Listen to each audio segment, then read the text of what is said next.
13वें मंत्र में अनुवाद में गड़बड़ करने की चेष्टा की कि पढ़ने वाला यूं सोचेगा कि ये तो मित्र के बारे में लिखा है, भगवान के बारे में नहीं। ऐसा ही हमारे साथ, जैसे हमारा और इस आर्य समाज के आचार्यों का सन 2004 से वाद विवाद चल रहा था। समाचार पत्रों में विज्ञापन के माध्यम से हम लिखते थे, वो भी उत्तर देते थे। जहां इस दास ने ये लिखा था कि महर्षि दयानंद को वेदों का बिल्कुल ज्ञान नहीं था, ये कहता है कि पाप नाश नहीं कर सकते। इस 7वें समोल्लास में लिखा है भगवान की साधना से पाप नाश नहीं हो सकते। जबकि यजुर्वेद अध्याय नंबर 8 के श्लोक नंबर 13 में स्पष्ट लिखा है कि भगवान घोर पाप का भी नाश कर देता है। तो उन्होंने उत्तर दिया था कि रामपाल झूठ बोल रहा है। यजुर्वेद अध्याय नंबर 8 के श्लोक नंबर 13 के अनुवाद में महर्षि दयानंद ने मित्र के बारे में लिखा है, परमेश्वर के बारे में नहीं। यानी जनता को मूर्ख बनाना उनका उद्देश्य था, लेकिन वो भूल गए कि अब आज से 150 वर्ष पहले वाला भारत नहीं है। अब हम स्वयं शिक्षित हैं, परमात्मा ने दया बख्शी है, प्रत्येक भारतवासी आज अक्षर ज्ञान युक्त है और इनसे जिसा भी अनुवाद बना इन्होंने अनुवाद किया है और इनसे नहीं अनुवाद हुआ वो ये दास करेगा और बता रहा है, क्योंकि सूक्ष्म वेद में वो पहले ही लिखा परमात्मा की वाणी में। अब देखो यही यजुर्वेद 8वें अध्याय का 13वां श्लोक,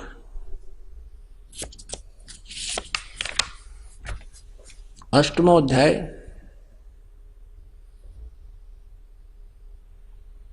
और ये हमने पढ़ा 13वां श्लोक मंत्र। इसके यहां पर यह अनुवाद किया स्वामी जी ने, तो यहां लिख दिया, हे सबके उपकार करने वाले मित्र आप। हम यहां लिखेंगे, हे सबके उपकार करने वाले परमेश्वर आप, दान देने वाले के, एन से माने अपराध मानी यानी पाप के विनाश करने वाले हो, साधारण मनुष्यों के किए हुए अपराध के विनाश करने वाले हो, पिता के किए हुए अनस्य माने अपराध के नाश करने वाले हो, अपने किए हुए पाप के दूर करने वाले यानी नाश करने वाले हो। एक तो इस महर्षि दयानंद की या थोड़ी ये विधान गलत सिद्ध कर दिया वेदों ने कि परमात्मा पाप नाश नहीं कर सकता, जबकि वेद स्पष्ट करते हैं परमात्मा घोर पाप का भी नाश कर सकता है। तो इससे सिद्ध हो गया कि महर्षि दयानंद पूर्ण रूप से वेदों से अपरिचित था, अज्ञानी था। अब प्रसंग चल रहा है कि परमात्मा साकार है व निराकार। ये कहते हैं कि परमात्मा निराकार है, वेद बताते हैं परमात्मा साकार है और मनुष्य दृश्य है, सशरीर है। अब देखिएगा ऋग्वेद मंडल नंबर 1 महर्षि दयानंद जी द्वारा अनुवादित है। ये देखिएगा, ये प्रथम मंडल है, महर्षि दयानंद सरस्वती का अनुवादित है। प्रकाशक हैं सार्वदेशिक कार्य प्रतिनिधि सभा 3/5 महर्षि दयानंद भवन, रामलीला मैदान, नई दिल्ली से। मुद्रक हैं Prince offset printers 1510 Pataudi house. अब इसमें स्वयं स्वामी जी ने स्टार्ट किया है जो प्रथम मंत्र, प्रथम इस सूक्त और इसका प्रथम मंडल, प्रथम सूक्त और प्रथम मंत्र अग्नि शब्द से प्रारंभ होता है। अग्नि शब्द से, अग्नि शब्द से प्रारंभ होता है और इस अग्नि शब्द को इन्होंने आगे स्पष्ट किया है कि यहां अग्नि शब्द के 2 अर्थ करने में प्रमाण ये हैं कि इस ऋग्वेद के मंत्र से यह जाना जाता है कि एक सद्वर्ण के इंद्र आदि अनेक नाम होते हैं इत्यादि। सतपथ ब्राह्मण के प्रमाणों से अग्नि शब्द ब्रह्म और आत्मा इन 2 अर्थों का वाची है। मैं अग्नि शब्द प्रजा शब्द से भौतिक और प्रजापति शब्द से ईश्वर का ग्रहण होता है। इस प्रमाण से सत्य आचरण के नियमों का जो यथावत पालन करना है सो ही व्रत कहता है और इस व्रत का पति परमेश्वर है। इस ऋग्वेद के प्रमाण से ज्ञान वाले तथा सर्वज्ञ प्रकाश करने वाले विशेषण से अग्नि शब्द करके ईश्वर का ग्रहण होता है। अग्नि माने ईश्वर का ग्रहण होता है। अग्नि माने ईश्वर, और इसी आधार से स्वामी जी ने ऋग्वेद मंडल नंबर 1 सूक्त नंबर 1 का मंत्र नंबर 2, इसमें अग्नि शब्द है, इसका अर्थ इन्होंने स्वयं कहा है, अग्नि माने वह परमेश्वर। दूसरे में आगे देखो, अब ये तीसरा मंत्र है ऋग्वेद मंडल नंबर 1 सूक्त नंबर 1 का मंत्र नंबर 3। इसमें भी अग्नि, अग्नि ना एव, अच्छी प्रकार ईश्वर, अग्नि माने ईश्वर। चौथे मंत्र में अग्नि माने हे परमेश्वर।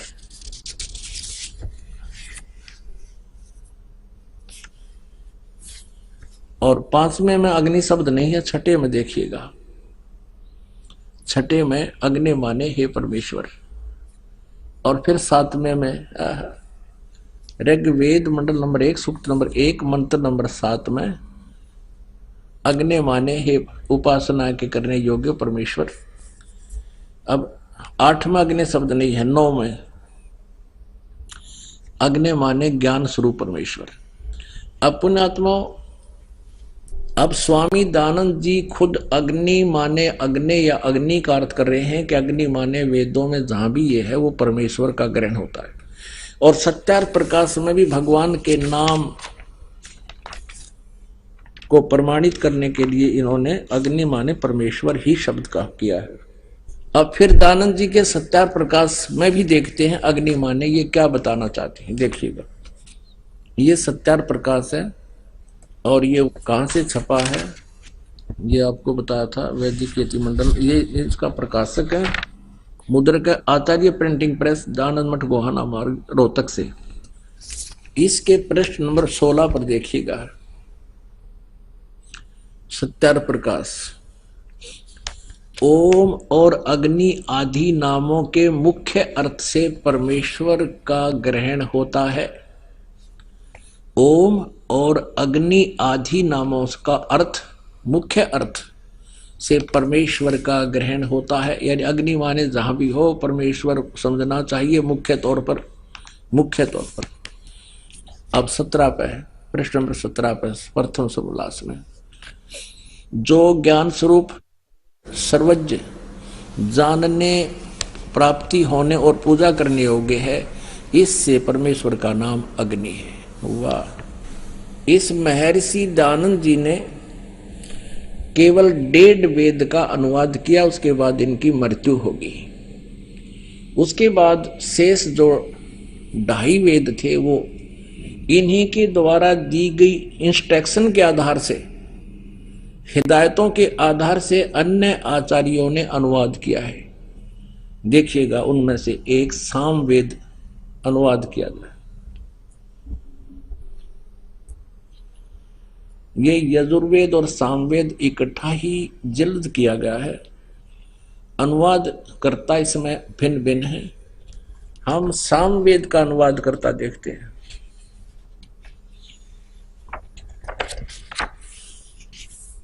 ये कहां से प्रकाशित है ये देखिए, प्रधान कार्यालय दान संस्थान वेद मंदिर, महात्मा वेद भिक्षु सेवा आश्रम, मुखमेलपुर दिल्ली, दूरभाष इतना। प्रकाशक हैं पंडिता राकेश रानी, अध्यक्ष दानंद संस्थान, 2286 आर्य समाज मार्ग, करोल बाग, नई दिल्ली से। अब इसके अनुवादकर्ता ने कितना अच्छा अनुवाद किया है, स्पष्ट किया है। ये देखिएगा, सामवेद यहां से प्रारंभ होता है। सामवेद भाषा भाष्यम, ये प्रथमो अध्याय है। और इसके देखिए मंत्र, इसके प्रथम मंत्र में अग्नि माने हे ईश्वर। दूसरे मंत्र में अग्नि माने हे परमेश्वर। और तीसरे मंत्र में अग्नि माने ईश्वर को, यानी अग्नि माने ईश्वर। और चौथे मंत्र में अग्नि माने परमेश्वर। 5वें मंत्र में अग्नि माने हे ईश्वर। और छठे मंत्र में अग्नि माने हे ईश्वर, और 7वें मंत्र में अग्नि माने हे परमेश्वर।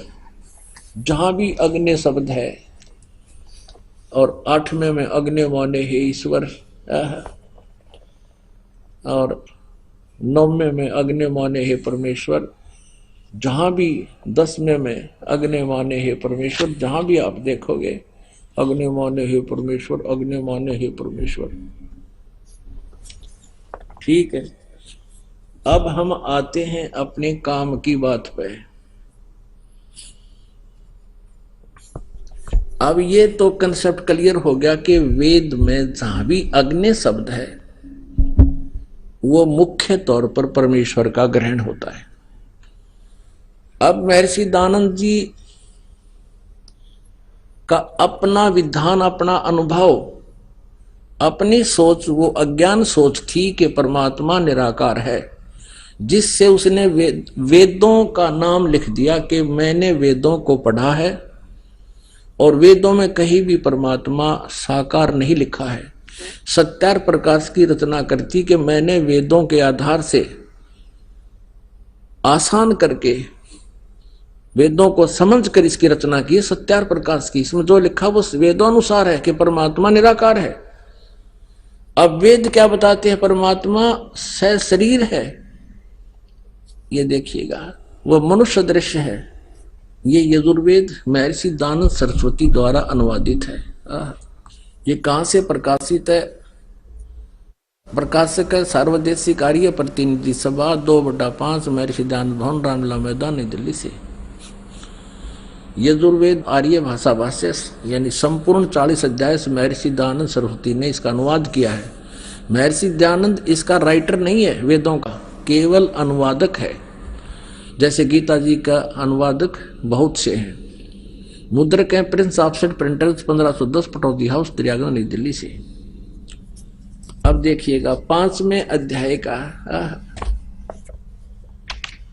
5वें अध्याय का प्रथम मंत्र, ये है 5वां अध्याय। इस 5म अध्याय आरंभ है इसके प्रथम मंत्र में। ये प्रथम मंत्र में लिखा है अग्ने तनुरसी विष्णुवे त्वा सोमस्य तनुरसी। 2 बार लिखा है तनु माने शरीर। अब इन्होंने अनुवाद यहां गलत कर दिया। अपनी अज्ञान अनुभव को ऊपर रखने के लिए वेदों के अर्थों का भी अनर्थ कर दिया। क्या अनर्थ किया स्वामी जी ने?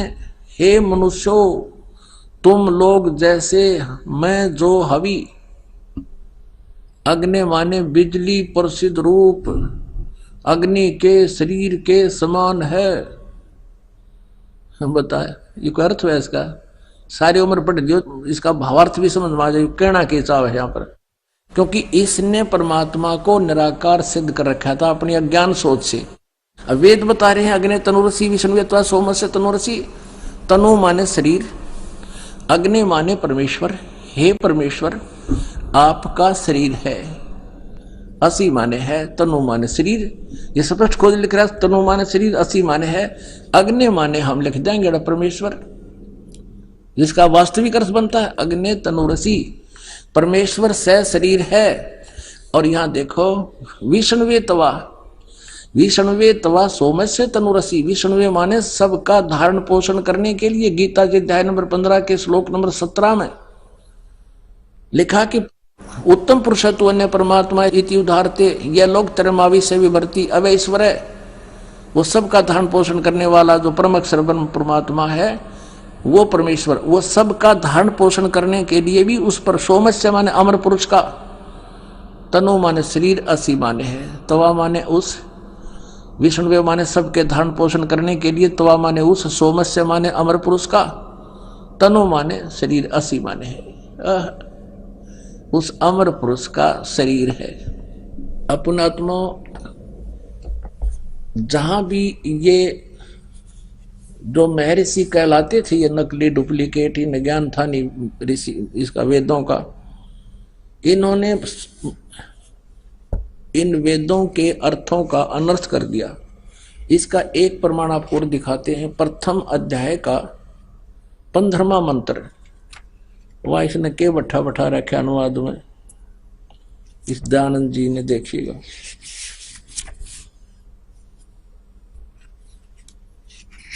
ये देखिए,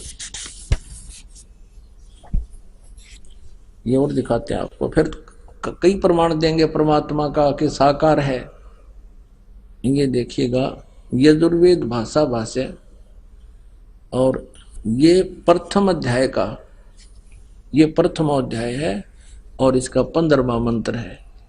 इसका भी स्टार्ट है अग्ने तनुरसी। अग्ने माने परमेश्वर, तनु माने सहशरीर, असी माने है। वाचो विसर्जनम देव वित्ते तवा गृह में वृद्ध ग्राह असी। अब इसका अनुवाद क्या किया है इसने? पहले तो ये देखिएगा कि अग्ने तनुरसी वाचो विसर्जनम तवा, इन शब्दों का अर्थ ही नहीं किया।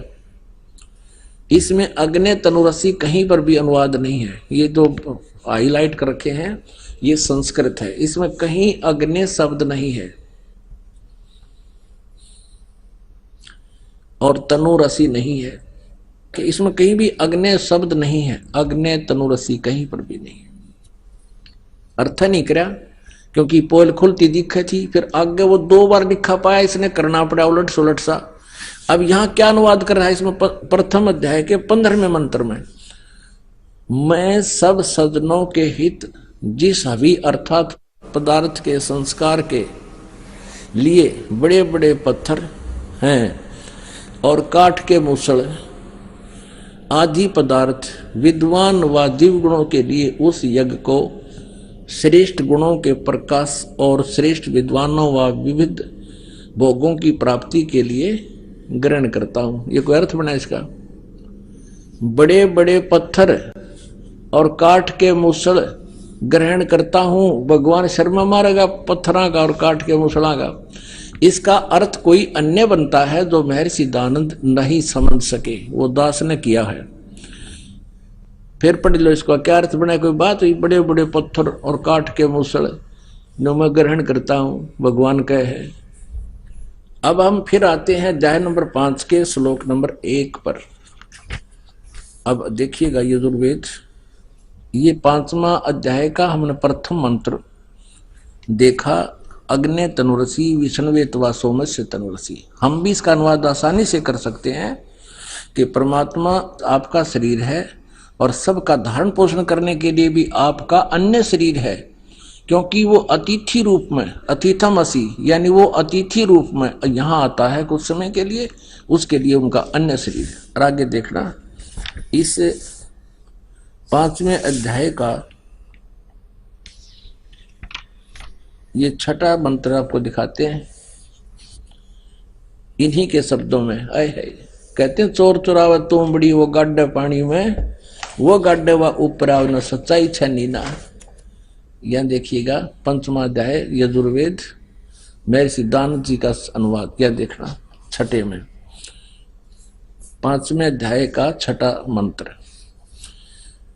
जिसलिए अग्ने, खुद लिख रहा है, अग्ने वर्तपते यानी जगदीश्वर आप, वह बिजली, यो बिजली के लड़ाई दी इसमें, आप, आपका बिजली, परमेश्वर या बिजली, दोनों लिख लिए, बिजली भी सत्य धर्म आदि नियमों के पालन करने वाले हैं। इसलिए उस आप व बिजली के, बिजली में मैं पूर्वोक्त व्रतों के पालन करने वाले क्रिया वाला होता हूं।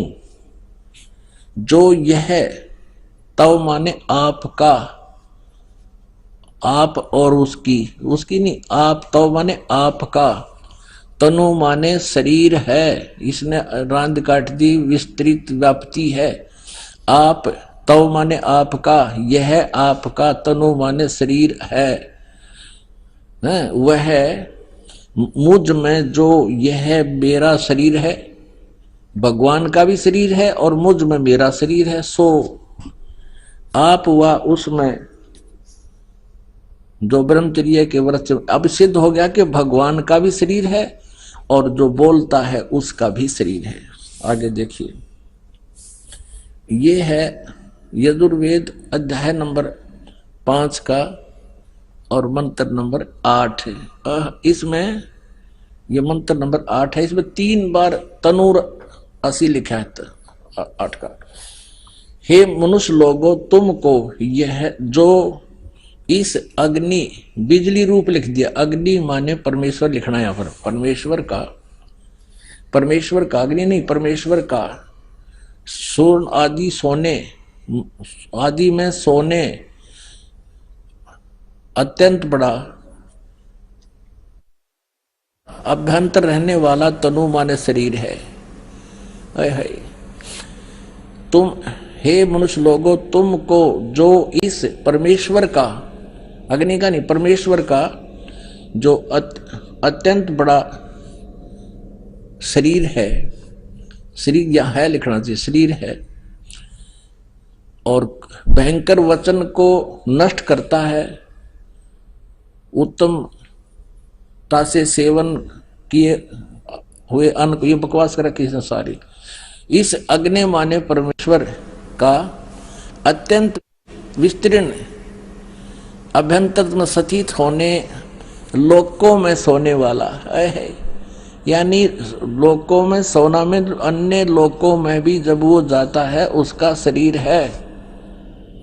और तीसरी बार फिर लिखा हुआ, इसका इसने अनुवाद नहीं किया, शर्मा गया यू अकड़े सी छुपाऊं। देखो इस मूल संस्कृत में 3 भगत तनूर, तनु ये तनु है, वरिष्ठा, तनु वरिष्ठा एक, और मूल संस्कृत में यहीं पर है, ये दूसरा तनु वरिष्ठा, और तीसरा फिर ये तनु वरिष्ठा है। इसका अलग अलग इसने केवल 2 बार लिखा, तनु माने शरीर, तनु माने शरीर, और तीसरी बार इसने शर्म आगी अनुवाद छोड़ दिया। 150 साल हो गए इसके अनुवाद को ऐसे एजिटी चलते हुए को। यजुर्वेद अध्याय नंबर 7 के मंत्र 39 में उसमें लिखा है कि नरवत मनुष्य के तुल्य परमात्मा। ये देखिएगा, यही अनुवाद कर रहा है लेकिन गोलमोल कर रहा है। यही महर्षि दयानंद सरस्वती द्वारा ही इसका अनुवाद किया गया है। 7वें अध्याय का 39वां श्लोक आपको दिखाते हैं, ये देखिएगा। ये है 7वां अध्याय यानी 7वां अध्याय और यजुर्वेद, और इसका 39वां मंत्र 39।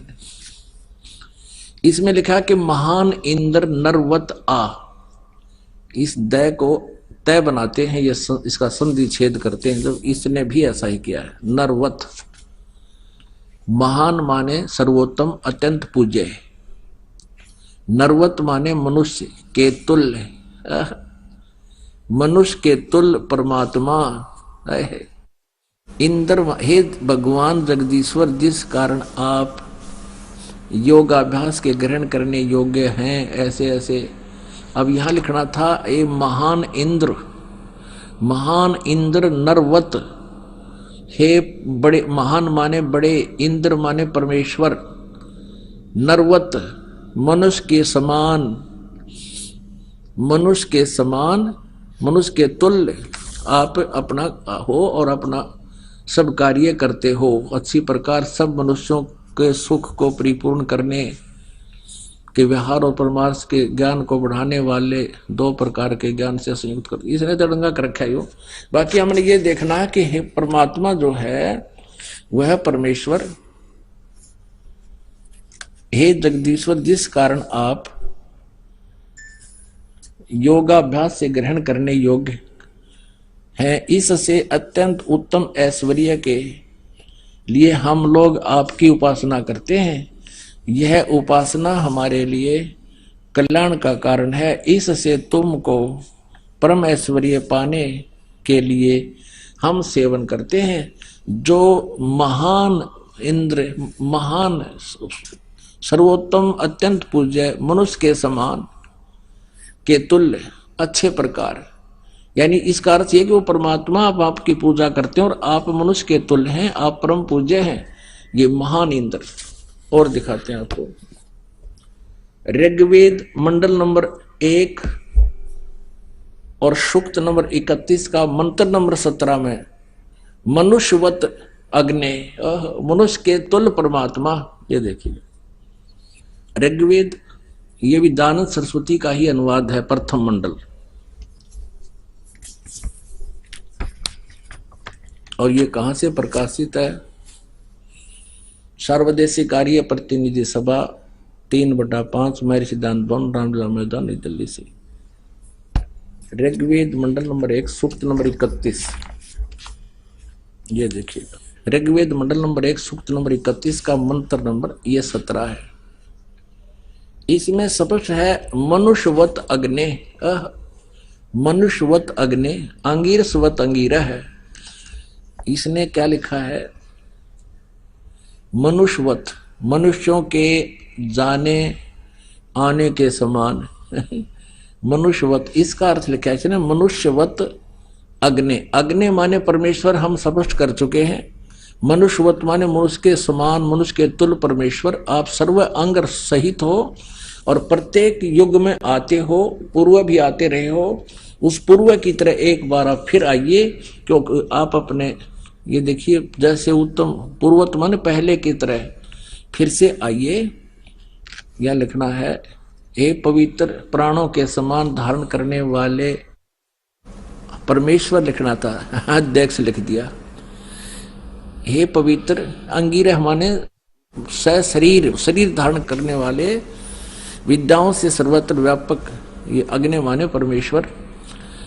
अब पूर्ववत जैसे उत्तम पृष्ठा वाले, यहां देखो, शरीर व्यापक प्राण वायु के सदृश राज्य क्रम बकवास के गडरा किया इसने।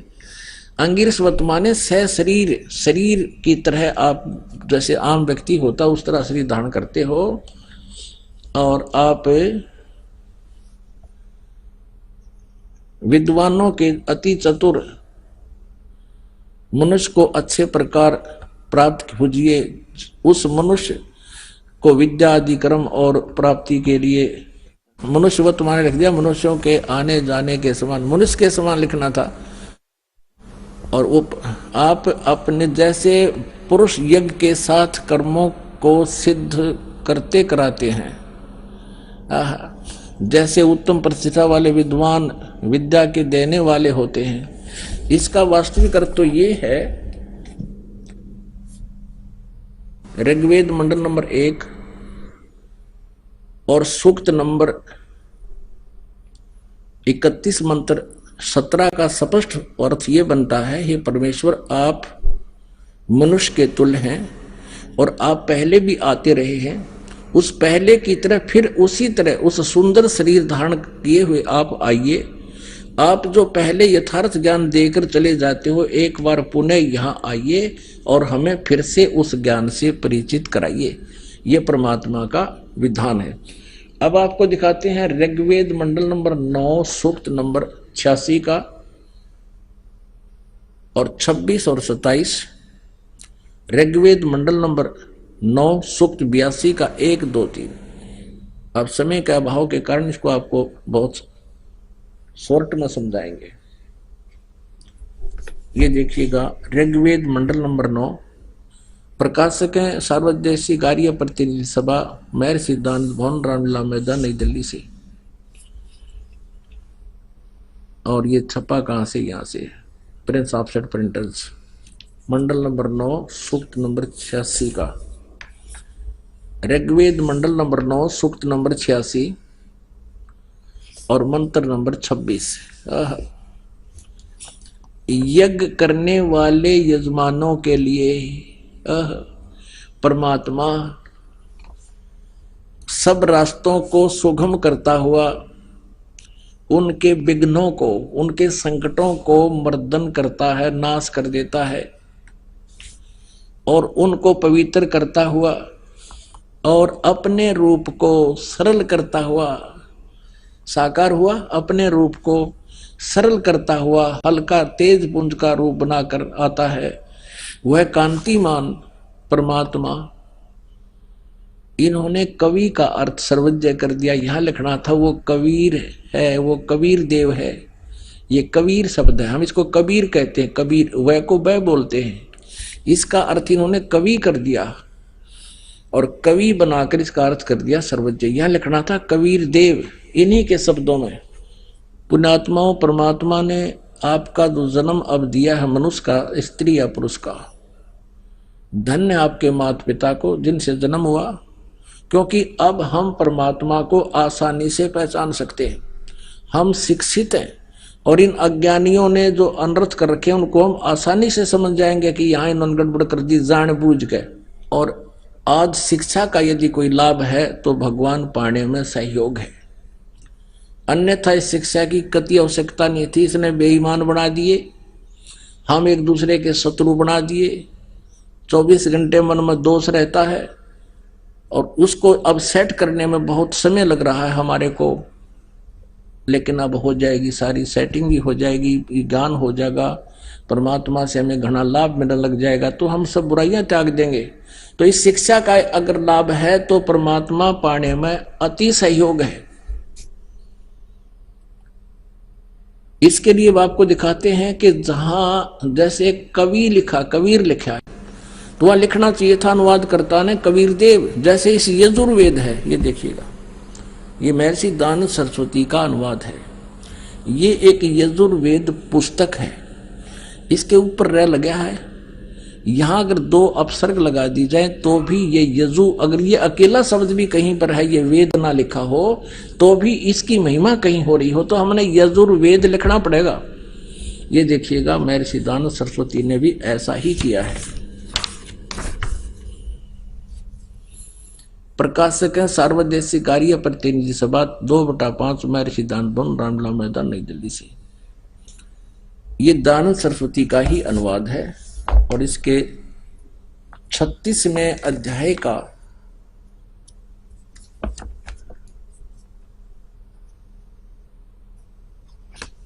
ये देखो,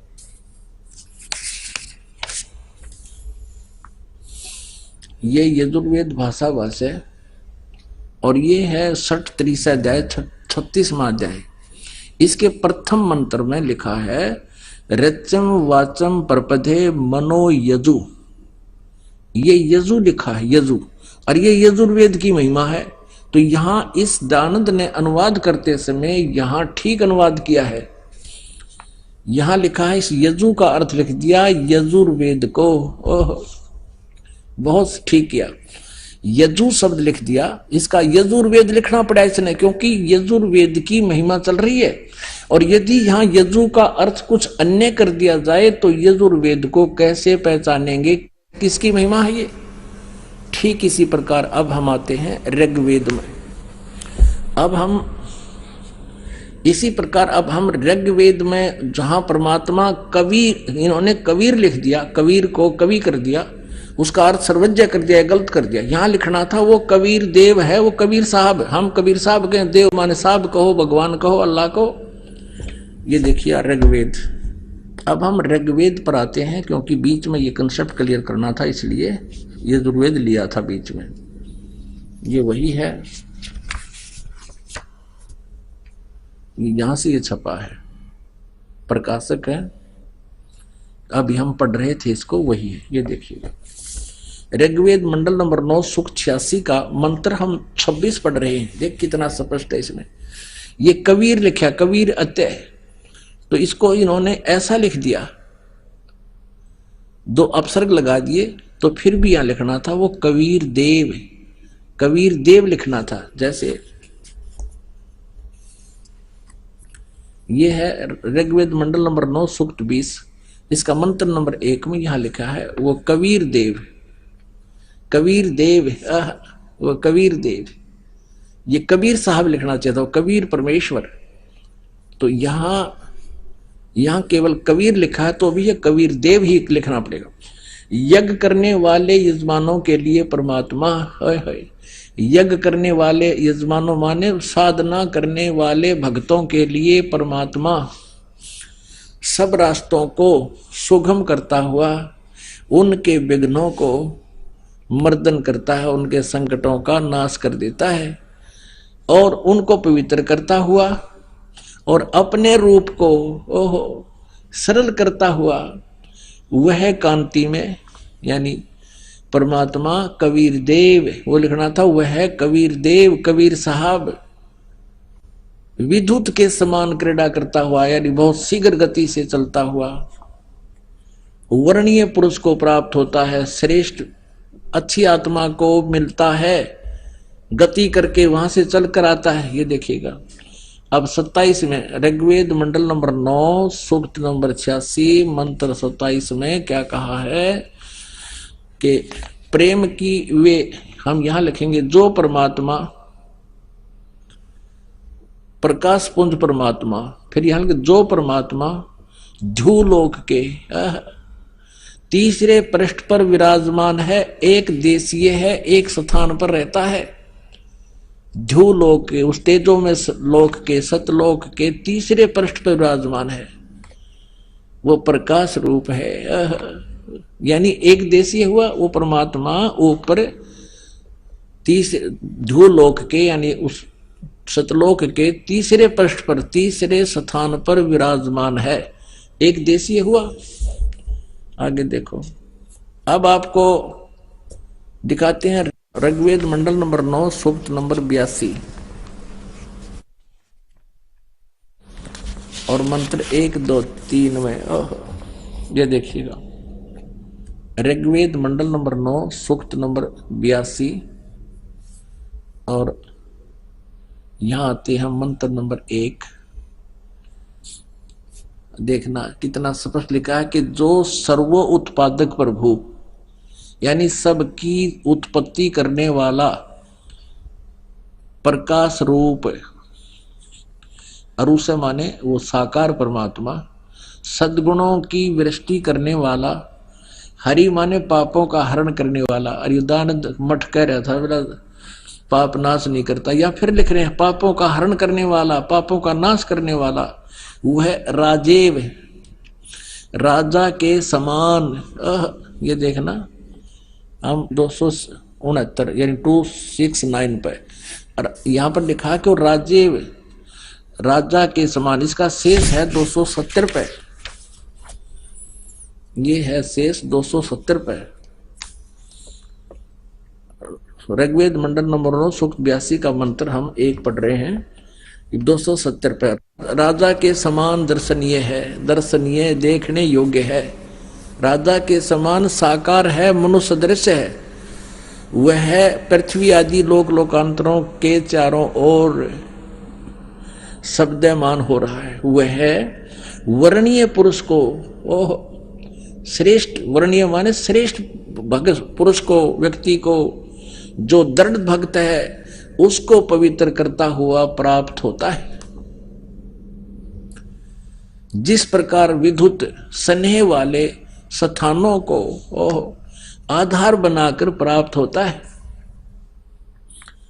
और वो उसका उद्देश्य क्या होता है ये देखिएगा दूसरे मंत्र में। वो किस उद्देश्य से आता है वो परमात्मा,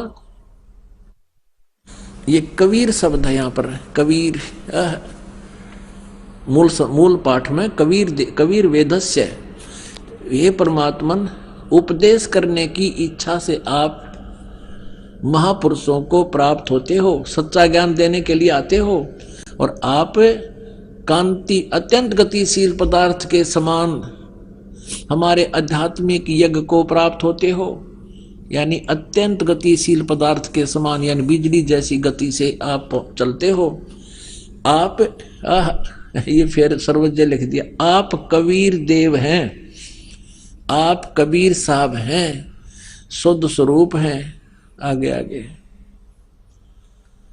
आप पापों को दूर करके, हे सोम, हे अमर परमात्मा, आप हमको सुख दें। अपने आत्माओं,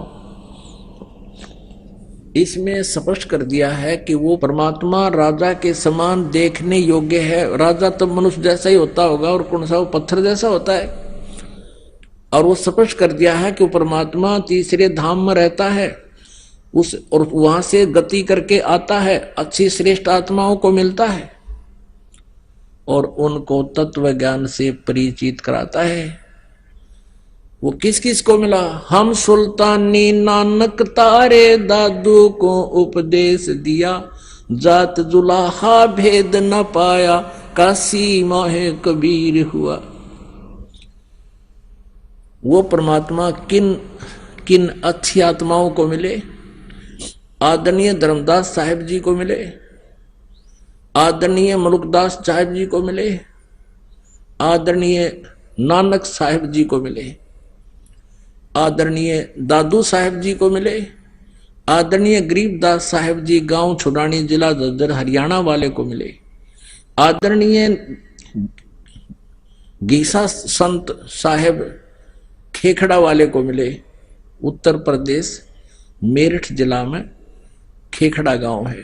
वो परमात्मा इन महापुरुषों को मिले जो इस दास के नॉलेज में है, और उनको वही ज्ञान दिया जो परमात्मा ने स्वयं आकर के कबीर देव जी ने 600 साल पहले लिखा था। और वही उसी ज्ञान का आज समर्थन हमारे सभी सदग्रंथ कर रहे हैं कि परमात्मा सशरीर है, उसका नाम कबीर है, वो मनुष्य दृश्य है। तो पुण्यात्मा, आज तक हम अपने सदग्रंथों के खजाने से परिचित नहीं हुए, जिस कारण से हम इन अज्ञानी ऋषि महर्षि इनकी दंत कथाओं पर आधारित रहे और भगवान के लाभ से वंचित रहे। हम भिखारी बन गए, हम चोर और जवारी बन गए। परमात्मा जो सुख देगा, परमात्मा जो आपको बेनिफिट देगा, आपको किसी तरीके से नहीं हो सकता। मान लीजिए कि आपके भाग्य में धन नहीं है और आप चेष्टा करते हो धन कमाने की, तो आप 2 नंबर का काम करोगे। 2 नंबर के काम से या चोरी से, ठगी से, मिलावट से, जो भी तुमने किया, मान लीजिए आपने पैसा इकट्ठा कर भी लिया, आपके भाग्य में तो है नहीं, वो रह नहीं सकता, वो पैसा जाएगा और आपके पास वो केवल पाप पाप रह जाएंगे, धन रहेगा नहीं। जैसे एक व्यक्ति ने बताया कि जी मैं बहुत निकम्मा आदमी था, बहुत ही ज्यादा गलत तरीके से धन कमाया करता था, 2 रुपए के आइटम लाता था, ओरिजिनल कह के बेचता था। आइए अब हम उन श्रद्धालुओं के अनुभव जानते हैं जो जगत गुरु तत्वदर्शी संत रामपाल जी महाराज जी से दीक्षा प्राप्त कर चुके हैं तथा उनके द्वारा बताए गए भक्ति मार्ग पर चल रहे हैं। सर नमस्कार। सत साहब। सर क्या नाम है आपका? सुखदेव शर्मा गेवाली दास। कहाँ से आए आप? काठमांडू नेपाल से। सर क्या काम करते हैं आप? मैं पहले तो इंस्पेक्टर ऑफ स्कूल था, सुपरवाइजर कहते हैं नेपाल में। मैं स्कूलों को सुपरविजन किया करता था और शिक्षकों को मैं तालीम देता था। सर आप इतने एजुकेटेड हैं, आप नेपाल से चलकर आए और हिंदुस्तान में संत रामपाल जी महाराज से नाम दीक्षा ली, तो सर संत रामपाल जी महाराज के बारे में आपके क्या विचार हैं? जगत गुरु तत्वदर्शी संत रामपाल जी के बारे में हमारा विचार ये है कि अभी तक हमने जो शास्त्री पास किया है, मैं संस्कृत का विद्यार्थी होने के नाते हमने शास्त्री पास किया। शास्त्री पास करते करते हमने इतने ग्रंथ टटोले, इतने ग्रंथों में पढ़ा, तो उन ग्रंथों में तत्वदर्शी की बात भी आती थी और बड़े बड़े संत महर्षियों की बात भी आती थी, महंतों की बात भी आती थी। उससे पहले आकर के यही हिंदुस्तान में आकर हमने संस्कृत की शिक्षा दीक्षा ली। यहाँ मैं हाई स्कूल का टीचर भी बना। तो मैं जो शास्त्रों में जो गुह्य बात होती है, सूक्ष्माति सूक्ष्म बातें होती हैं, उन बातों को पढ़ते पढ़ते मैं थक गया था कि ये तत्व कहाँ है, तत्व कहाँ मिलता है, तत्व कौन देता है, वो तत्वदर्शी कौन होता है। ऐसा ढूंढते ढूंढते मैं थक गया था। तो एक दिन ऐसा हुआ कि वो तत्व की बातों को लेकर के हम घर में भी, अपने घर में पति पत्नी में भी हम तर्क वितर्क किया करते थे। तो मैं तत्वदर्शी कौन होता है ये पहचान नहीं पा रहा था। एक दिन ऐसा हुआ कि मेरी धर्मपत्नी जो अभी भक्तमती हैं, अभी साथ में यही आई हैं, उन्होंने वो भक्ति दर्शन टेलीविजन देखती थी, आध्यात्मिक चैनल ज्यादातर वो देखती थी। मैं भी कभी कभी देखा करता था, मैं निरंतर नहीं, ज्यादातर मैं नहीं देखता था, वो देखती रहती थी। एक दिन उन्होंने कहा, देखिए आज तो भक्ति दर्शन में एक श्याम प्रसाद साहबकोटा जो भूगर्भ ऑफिस में भूमि सुधार में उपसचिव के लेवल में जो काम कर रहे हैं, वो कह रहे हैं कि उनकी भक्तमती ने 10 रुपए की एक किताब ले ली थी। वो किताब देखने के बाद मेरा काया पलट हो गया। किताब का नाम था ज्ञान गंगा। तो उसके बाद मैंने सोचा, अच्छा ये कौन सी किताब थी ऐसी जो कि काया पलट हो गई उनकी। 10 रुपए की किताब से अगर किसी की काया पलट हो जाती है, किसी की उद्धार हो जाती है, तो हम भी तो उसको देख सकते हैं, उसका पता लगाओ, हमने कहा उनको। तब उन्होंने हाईलाइट में जो मोबाइल नंबर आता था भक्ति दर्शन में, तो मोबाइल नंबर को उन्होंने नोट किया, फोन लगा लिया। फोन लगाने के बाद किसी भक्त ने भक्ति दर्शन की मेंबर ने बताया कि आप कहाँ रहते हो। हम बालाजू, काठमांडू के नजीक एक बालाजू गांव है, गोलडुंगा गांव है, उसमें वहां रहते थे। तो गोलडुंगा से तो बहुत नजदीक, स्वयंवीर के नजदीक एक भक्त रहते हैं, उनके पास ज्ञान गंगा की किताबें मिल जाती हैं, आप वहां जाकर के ले लो। उन्होंने कहा। तो बाद में जाकर के फिर मैं दूसरे दिन ही मैं चला गया, वो किताब मैं ले आया, किताब को देखा। तो किताब देखने के बाद हमें विश्वास हो गया कि उसमें तो सारा विश्व ब्रह्मांड का ही ज्ञान रखा हुआ है। उसमें लिखा हुआ था देवी भागवत एक श्लोक, 3 स्कंद का 4 अध्याय का 42वां श्लोक है। वो श्लोक मुझे याद है, ब्रह्मामीश्वर किलते प्रभावात सर्वे वयम जनियुता नयदातु नित्या केन्नेशुरा शतमख प्रमुखास्त नित्या तमेव जननी प्रकृति। इसमें लिखा है, इसमें एक वाक्य आता है, सर्वे वयम जनियुता। ब्रह्मा विष्णु शंकर तीनों मिल करके भगवती के पास जाकर, दुर्गा के पास, शेरा वाली जो दुर्गा है उनके पास जाकर के उन्होंने कहा कि भगवती माता, हे भगवती, सर्वे जन, अगर हम मरणशील हैं, हम इतने सबसे बड़े हम देवता हैं, हम ही मरणशील हैं, तो इस दुनिया में और कौन होगा जो नाशवान नहीं है। तो जो नाशवान है वो तो आप ही हैं, सतत सदा रहने वाले तो आप ही है। आखिर इस प्रकार उन्होंने जो प्रार्थना किया हुआ जो श्लोक हमें मिला, तो उसी श्लोक से हमें बहुत ज्ञान की इच्छा हुई, आगे बढ़ने की इच्छा हुई, खोज करने की इच्छा हुई, अनुसंधान करने की इच्छा हुई। तो करते करते हम ज्ञान गंगा को पढ़ते गए। फिर वेद के कंडिकाएं, हमारे सदगुरु रामपाल जी महाराज जी ने जो वेद के चारों वेद की जो कंडिकाएं दे रखी है, उस श्लोक नहीं कहते, वेद की कंडिका कहते हैं, कंडिका को दे रखी है। चारों वेदों के श्लोक को हमने पढ़ा। तो उसके बाद हमने ये फैसला किया कि हाँ, इससे अलावा और कोई वो नहीं है। सर, आपने संस्कृत में एमए की है। संत रामपाल जी महाराज पर कुछ लोगों का आरोप है कि संत रामपाल जी महाराज अर्थों का अनर्थ कर देते हैं। आप तो संस्कृत में एमए हैं, आपने संस्कृत को बहुत बारीकी से समझा है, तो सर आपके क्या विचार है संत रामपाल जी महाराज के बारे में? उन लोगों को ये भी पता नहीं है कि तत्वदर्शी संत क्या होता है, और किसको भगवत प्राप्ति, जिसने भगवत प्राप्ति नहीं किया हो वो वेद को समझ भी नहीं सकता और समझा भी नहीं सकता। इसीलिए मुझे तो ये विश्वास हो गया कि हमारे संत जगतगुरु तत्वदर्शी संत रामपाल जी महाराज को भगवत प्राप्ति भी हुई है, पूर्ण ब्रह्म परमेश्वर भगवान ने दर्शन भी दिया है। उसके बाद ही वो तत्वदर्शी संत बने हैं। तत्वदर्शी संत की उदय सदा नहीं होती, करोड़ों वर्ष में एक आध बार ही होता है। ये हमारा सौभाग्य है कि 600 वर्ष कबीर परमेश्वर का बनारस में आए थे। उसके बाद फिर हमारे देखने में तो हमारे जो चर्म चक्षु है, चर्म का होता है ये चमड़े की चक्षु है, आंख है, उस आंख से तो हम उनको देखते हैं, हमारी तरह देखते हैं। तो वो चर्म चक्षु से उनका भी चर्म ही है, देखने में चर्म है, लेकिन वो साक्षात ईश्वर है। साक्षात ईश्वर वेद ने ही प्रसिद्ध किया है, क्योंकि वेद ज्ञानपरक ग्रंथ है। वेद में भ्रामक बातें नहीं होती है। वेद में जो कुछ लिखा है वो सत्य लिखा है, उसी सत्य के आधार पर ही और भगवान का भेद भी वेद में ही है। इस वेद से भगवान मिलते तो नहीं है, सूक्ष्म वेद में जाकर के ही वो मिलते हैं।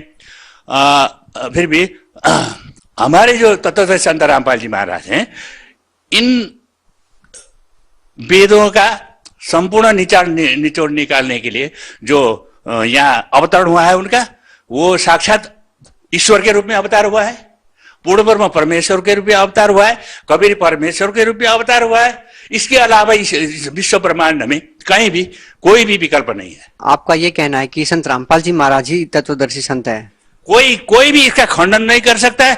अगर खंडन करता है तो वो हमारी भी तत्वदर्शी संत क्या, उनके हम जो कुत्ती है, हम जो दास हैं, हमारे पास आए, हम भी उसको उत्तर देने को हम तैयार हैं, दे सकते हैं। चाहे कहीं भी जाए, विश्व में कहीं भी जाकर के हम जवाब दे सकते हैं उसको कि इनके अलावा कोई परमेश्वर नहीं है। इन्होंने जो समझा है ठीक समझा है, वही यह शास्त्र विधि वर्तते ही कामकारत न सिद्धिम वापनोति न सुखम। जो शास्त्र विधि के अनुसार जो भक्ति दिया है इन्होंने, सही भक्ति दिया है, और सही भक्ति दे करके सही जगह पे हमें वो ले जा सकने वाले भगवान यही हैं।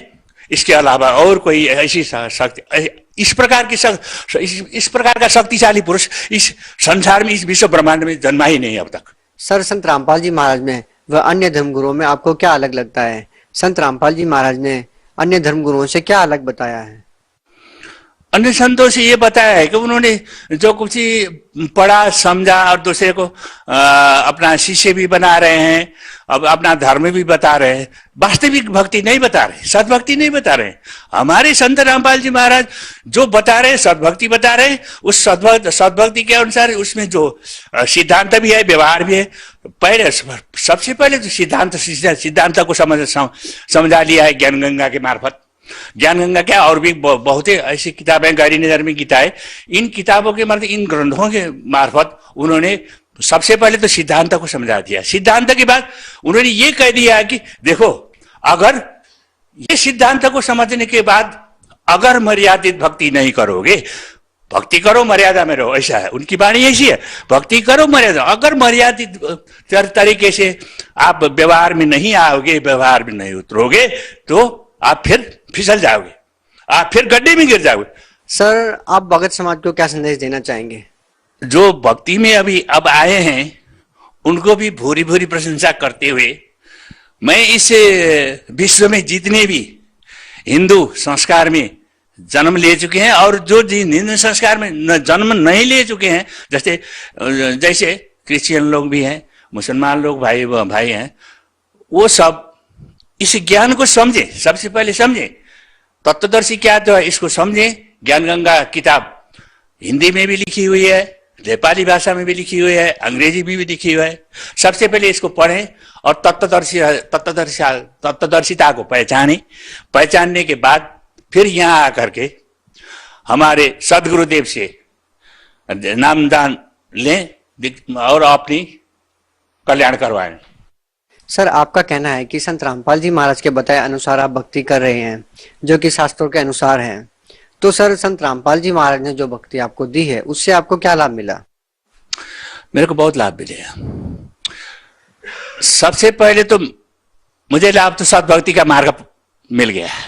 सबसे बड़ा लाभ तो ये है, मैं जीवन मरण से मैं रहित हो सकता हूं। अगर मैं दृढ़ भक्ति मैंने किया तो मैं बस वो अविनाशी, जहां जाकर फिर लौट के आना ही नहीं पड़ता है।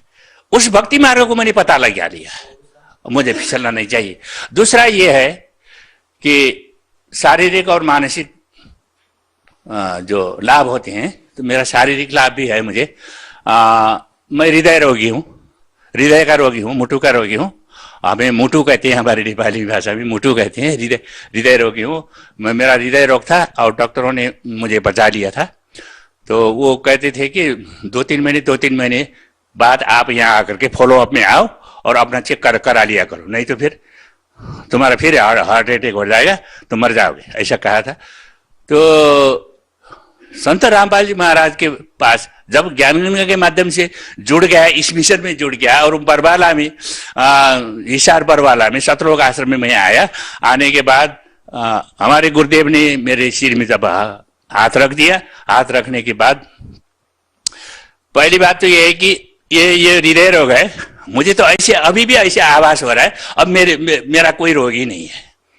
खास दवा तो हमें ये मिल गया है कि भगवान ने साक्षात पूर्ण ब्रह्म परमेश्वर ने हमारे सिर में जब हाथ रख दिया, उसके बाद मैं स्वस्थ हो गया हूँ। मुझे कोई चिंता भी नहीं है, संपूर्ण चिंता से दूर हो गया हूँ। और इसके बाद शारीरिक रोग है, ये सर्दी जुकाम बहुत लगता था हमें, सुबह से शाम तक छी करता, छींकें आती रहती थी, वो बंद हो गया। मुझे दमा होता था, मेरे पिताजी 60 वर्ष में गुजर गए दमा के कारण। मुझे वही दवा, क्योंकि वो हेरिडिटी होती है ना, हेरिडिटी के कारण मुझे भी दमा हो गया था। दमा अब नहीं है, बिल्कुल शून्य अवस्था में। कितनी उम्र हो गई आपकी? मैं 71 साल का हो गया, 71। इसके बाद मेरे शरीर में एलर्जी होता था। मैं जब भी स्नान करता था सवेरे उठ करके 4 बजे उठ करके धोती लगाना, पाठ पूजा करना, ये सब करता था और बहुत छी करता रहता था। एलर्जी होता था तो एलर्जी की दवाई हर रोज मैं लगाता था। अब मैं एलर्जी का दवाई मैं शरीर में कभी भी नहीं लगाता। हमारे गुरुदेव की संस्कारी ऐसी है, सभी को बेटे करके बेटी का करके संबोधन करते हैं, आशीर्वाद भी देते हैं, बड़े सहज स्वभाव है, उज्जवल प्रतिभा है, तो कोई भी भेदभाव नहीं है। देखिए ये भेदभाव जो है ना, वेद में कहीं भी भेदभाव नहीं, ये पौराणिक काल में आकर के ये भेदभाव, धार्मिक भेदभाव शुरू हुआ।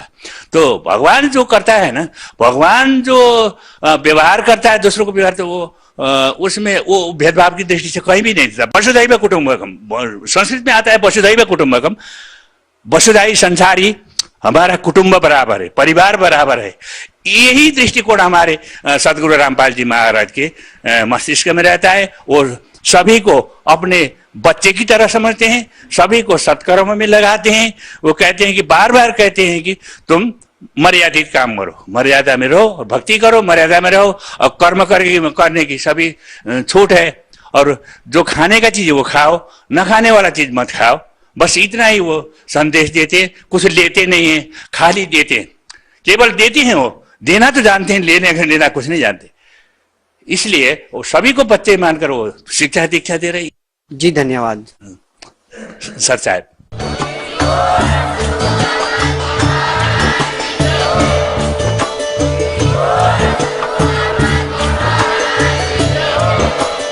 आप सुन रहे थे जगत गुरु तत्वदर्शी संत रामपाल जी महाराज जी के मंगल प्रवचन। अधिक जानकारी के लिए विजिट कीजिए हमारी वेबसाइट www.jagatgururampalji.org। संत रामपाल जी महाराज जी के शुभ आशीर्वाद से पूरे विश्व भर में 500 से भी ज्यादा नाम दीक्षा केंद्र हैं, जिन पर संत रामपाल जी